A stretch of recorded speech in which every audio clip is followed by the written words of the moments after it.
Hey, what's up, welcome back to another Reels, dude. Ever knew more songs from the first album today? Let's just get right into it.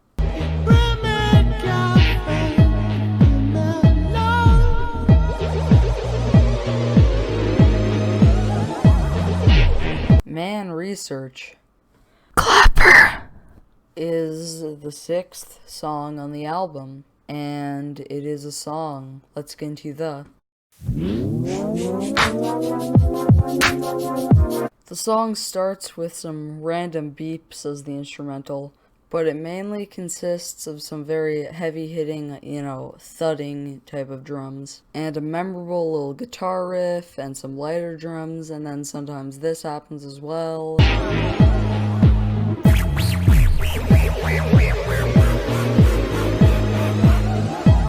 The lighter drums become more apparent when the chorus kicks in. Then at some point in the middle of the song, this random horn comes in. That's all when it comes to the instrumental side. Now let's get into the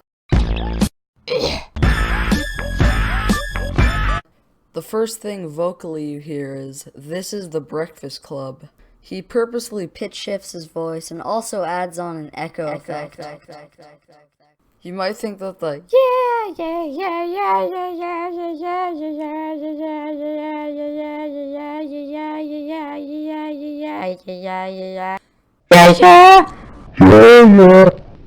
you might think that would be annoying, but it actually isn't. I like how at the end of the verse he kind of goes like, and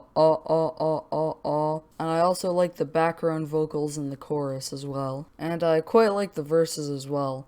As far as how the song is structured, it goes verse, chorus, verse, chorus, verse, chorus. So it's pretty simple. And I also like how the last chorus kind of goes like, yeah, yeah, yeah, yeah.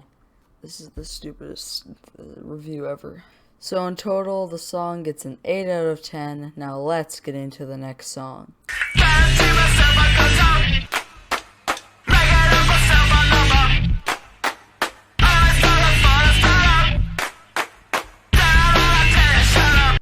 The next song's called Punk. Now let's get into the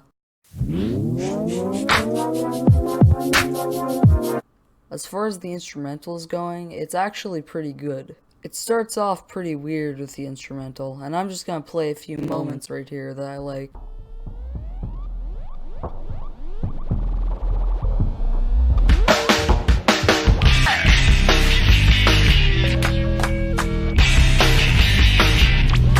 And overall, instrumentally, it seems pretty intense.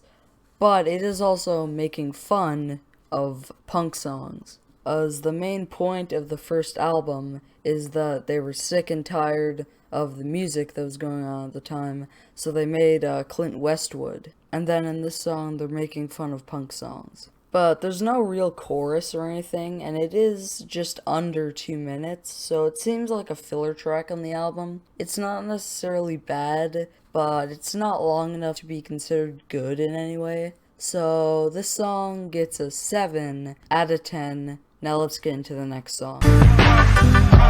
Don't pull me down. Don't pull me down on me. Soundcheck is sort of a weird song in the way that it's kind of just an instrumental. The instrumental starts with it seeming like, a nice little guitar near the fire. It kind of sounds like it was recorded outside type of deal. And then the beat changes, and then you're like, oh wow, it's not shit.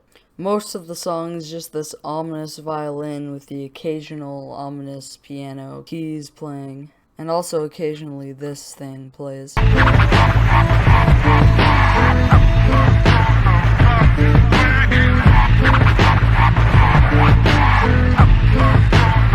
And also some thudding drums. This song to me just sounds a lot like Man Research, except there's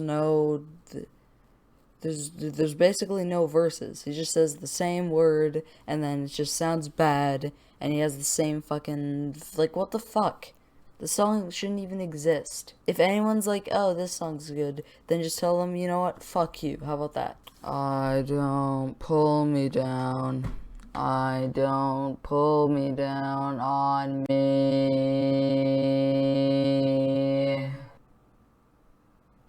I don't pull me down. I don't pull me down on you. Oh yeah, and it also does this. I don't know, this song is kind of just lame. This song gets a 4 out of 10. Now let's get into the next song.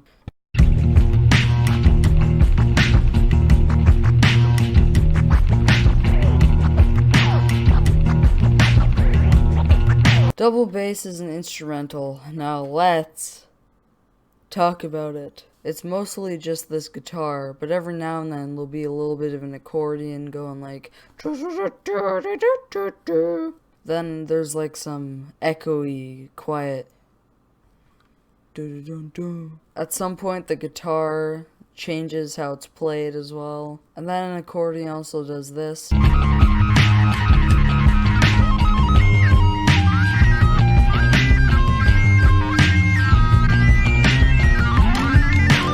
And then it all stops for this amazing message. If you fuck a clone, it's masturbation. And masturbation is against God. I mean, it's alright, but it's also kind of a filler track. 6 out of 10. Now let's get into the next song.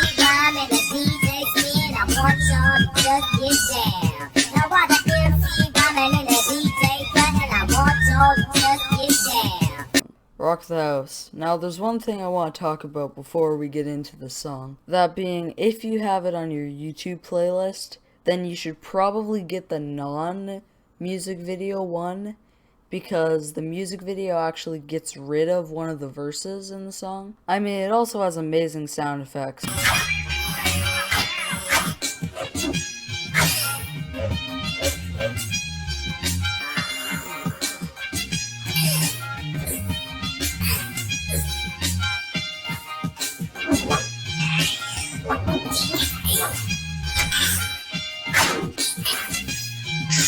So honestly, only use the music video. Fuck you if you use Spotify. So it's pretty standard, besides the fact that there's some horns that go like. There's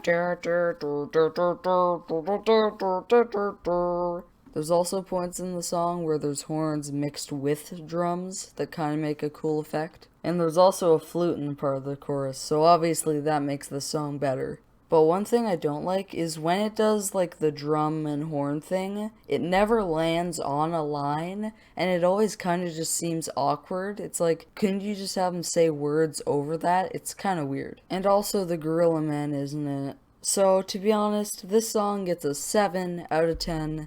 Well, hey, this episode was kind of short.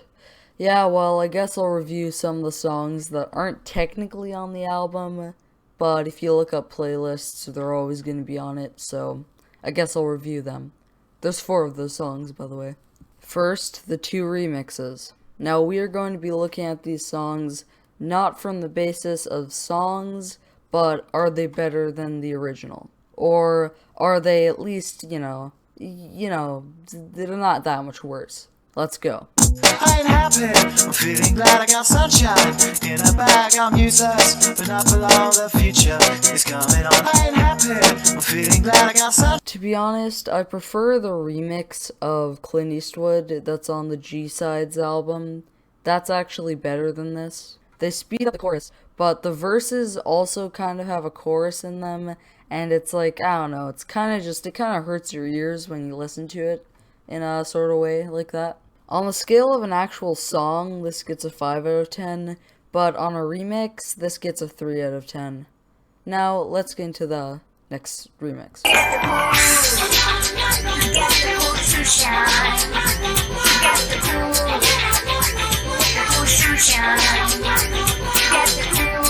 It starts off with, it's the music that we choose, and then you're like, oh, this might be hype.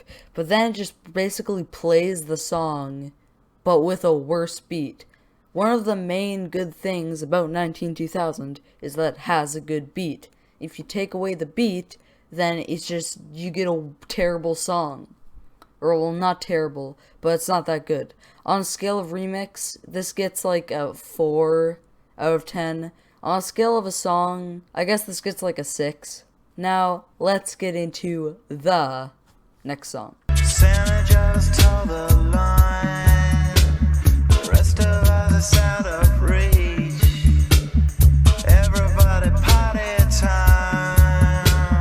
The instrumental is kind of dark, I guess. It's kind of mainly a harmonica. But I don't know, this song just doesn't seem like it has anything particularly good about it. So I'm gonna have to give this song probably a 6 out of 10. Now let's get into the next song. 家庭で毎日学習用のレコードを聴かせて音楽的センスを育てる。それによって上達も早い。The left-hand Suzuki method, or what I do when I watch hentai. I mean, let's get into the... It starts out with sounds of someone lighting a bong, and then it plays this little eerie type thing, and then this guy comes in and is like, feel the impact, and then it goes like, and then it goes into this little Japanese spoken word segment. And then it goes into this English spoken word segment. So I have a theory, I don't know, this is probably false. The Japanese stuff is just the same stuff as the English stuff, and it's just repeated. But anyways, then after that, it goes into this whole, like, trippy fucking violin, but then it's still playing the thing. And then it's like... That's the sound that describes it. And then there's some more Japanese spoken word, then it goes into that again, and then the song ends. It's a pretty simple song, but I like it. This song gets a 7 out of 10. Now let's end the video. Next video. I don't pull me down. I don't pull me down on me. I don't pull me down. I don't pull me down on you.